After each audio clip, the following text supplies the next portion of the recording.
To'shakda o'tirishga haqqingiz yo'q. Bu to'shakni meni ayam bechora ko'zlarini nurini to'chib qolgan. Bu to'shakda o'tirishga haqqingiz yo'q. Bu to'shakni meni ayam bechora ko'zlarini nurini to'chib qolgan. Yo'ldoshim o'tirsin deb emas, durang o'rningizdan. Shunday chiqdingizda, avvalda birinchi prezidentga qildingiz, keyin Sardor aka, men sizga aytgandim-ku, ular bizni tushunmaydi deb.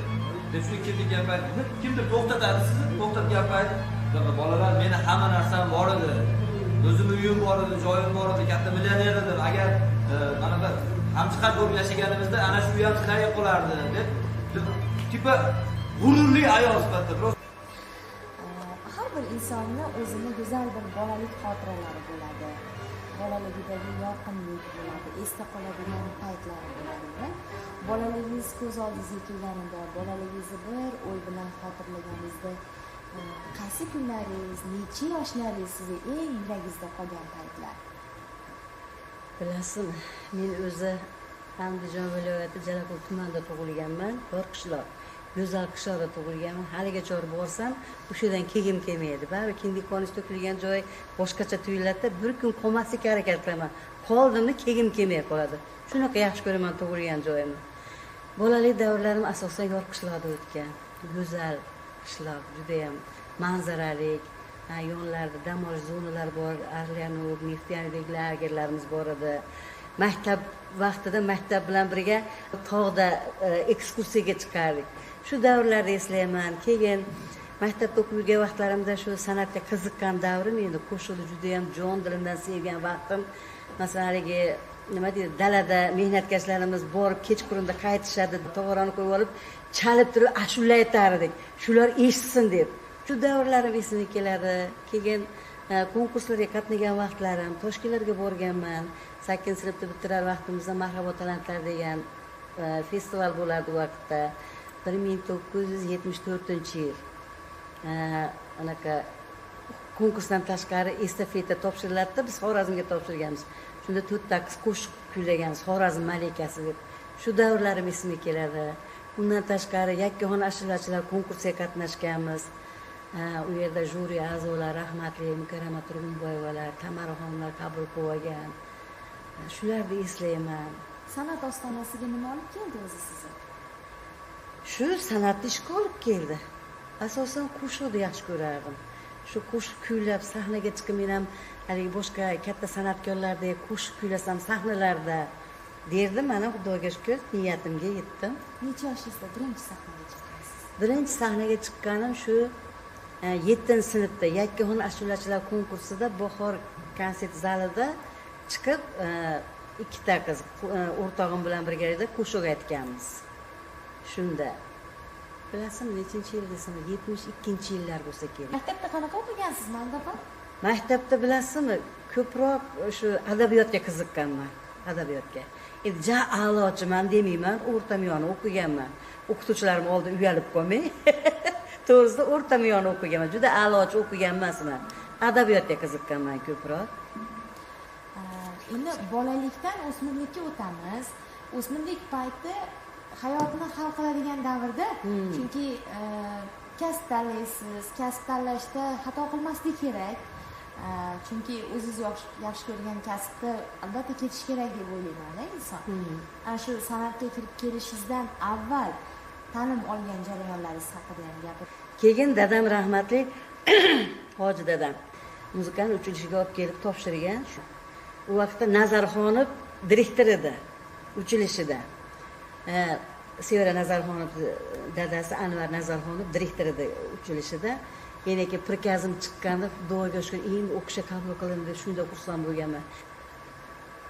Onam qarshi edi. Lekin shu san'atdan kecha olmaganim uchun juda ham yaxshi ko'rishimni ko'rib meni kuzatdi onam. Oxiri tushunib yetdi-da, san'atdan chiqa olmasligimni, san'atga umrim baxshida qilishimni bildi-da, kuzatdi onam. Oxiri rozi bo'ldi. Yarim stavka teatrga ishga kirganman, muzikant bo'lib, dutor chalib, ansamblda Andijonda uchilishida o'qiyotganimda. Andijonda ansamblga dutorist bo'lib kelganman. Dutor chalib, bu yerga yarim stavka ishga kirganman-da.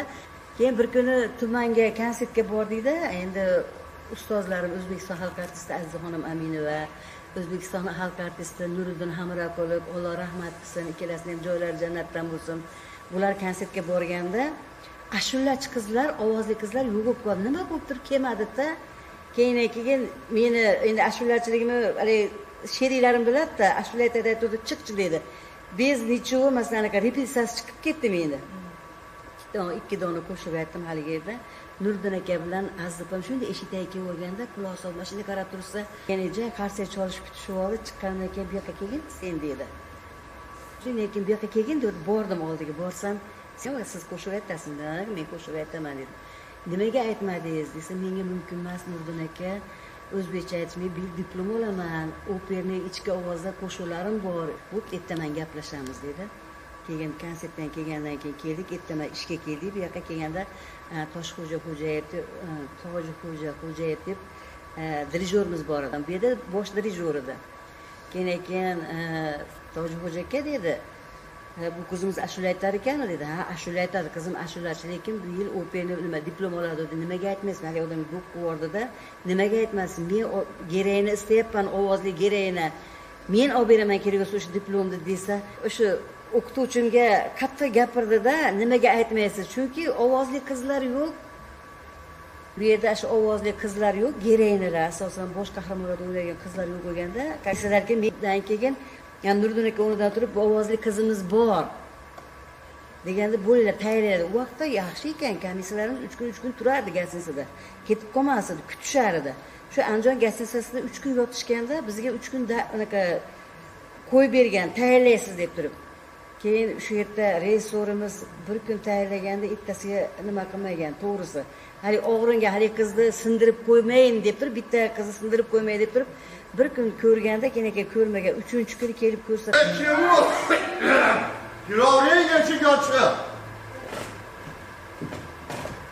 Assalomu alaykum Sardor aka. Aleyküm assalom. Azra. Bu senmisan? Ha, o'zimman. Nima shu paytda seni arvohlar yetaklab keldimi? Arvohlar yetaklab keldi. Tinchmisiz? Sog' salomat bormisiz? Xabar oldiydi. Ish qilib tinch o'tiribsizmi? Bolalarchi? Ular ham yaxshi yurishibdimi axir? Rahmat. Men yaxshiman. Bolalar ham o'z o'chog'iga kulini tortib o'tirishdi. Lekin bilasanmi Azra? Shu yolg'izlik yomon ekan-da. Yolg'izlikda ham bir tovushi bormi deyman-da. Uygacha kirishim bilan nuqul degan tovush eshitilaveradi. Sardor aka, umr oqar daryo deganlar rost ekan. Mana o'tdi ketdi. Borsa kelmasga olib boradigan yo'lga ham kelib qolibmiz. Azra to'g'ri Azra. Umrimiz qanday o'tib ketganiga sezmay qolibmiz. Men seni aytaman. Qanday bir chiroyli ovozing bo'lardi. Ko'ngliga kelmasin. Hozir haligi ovozdan yo'g'onlab biroz bo'rilib qoldi. To'g'ri. Haligi esingdami? Stadionga otilib chiqib, o'rtalar degan. Hali stadionda zirillab ketgandek bo'lardi. To'g'ri. O'zingizchi Tohir Zuhro edinglar. Men o'rtada xattashuvchilik qilganimchi. Hali eslasam kulgim keladi. Shu qanday gaplarni bir-biringlarga ochiq aytsanglar bo'lmasmidi o'shanda? Hazrat. O'rtog'ing meni ko'rsa, menga gapira olmasdan qizarib yer chizib turaveradi. Afsus, o'rtog'ingning umri qisqa ekanda. Nima ham qila olardik? Alloh rahmatiga olgan bo'lsin. Rahmatiga olgan bo'lsin. Joylari jannatda bo'lsin. Iloh. Yana bilasan Hazrat nima? Shu odam keksaygandan keyin mehrga, e'tiborga zor bo'lib qolar ekan-da. To'g'ri aytasiz. Inson umrining qisqarishi yoki uzayishi atrofdagi odamlarning mehr oqibatiga ham bog'liq ekan. Keyingi paytlarda yolg'izligim bilinib qolyapti. Xabaringiz bor. Xudoyim menga farzand bermadi. Ukamni kenja o'g'lini boqib olganim. Uni o'qitdim, tarbiyalab voyaga yetkazdim. Oliygohlarga o'qishga joylab qo'ydim. o'qishni bitirgach Moskvada qolib ketdi. Hozir o'sha yerda ishlaydi. Har doim dastlab kelganida ota-onasinikida bo'ladi. Ketar chog'ida meni ko'nglim uchun bir rolga xabar olgandek bo'ladi. O'ylab turib, tuqqan hisobmas, boqqan hisob deganlari bekor gaplaydi. Ba'zida hayotga qo'limga sig'may qoladi. Shunda rolga har kim ham jur'at qilib og'iz sola olmas ekan. Men bo'lsam hamisha kuchli, qudratli bo'lib o'taman debman.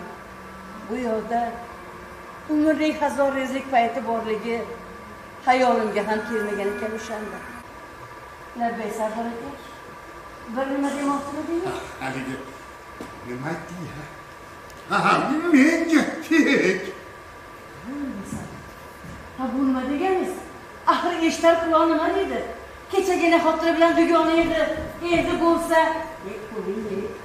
Shoshma Anzira. Ha, dugonangni o'zi aytdi. qachon? O'limidan avvalmi? Yo'q, sen kelishingdan biroz ilgari mana shu divanda o'tirib yonboshlab ko'zim ilinib uxlab qolman.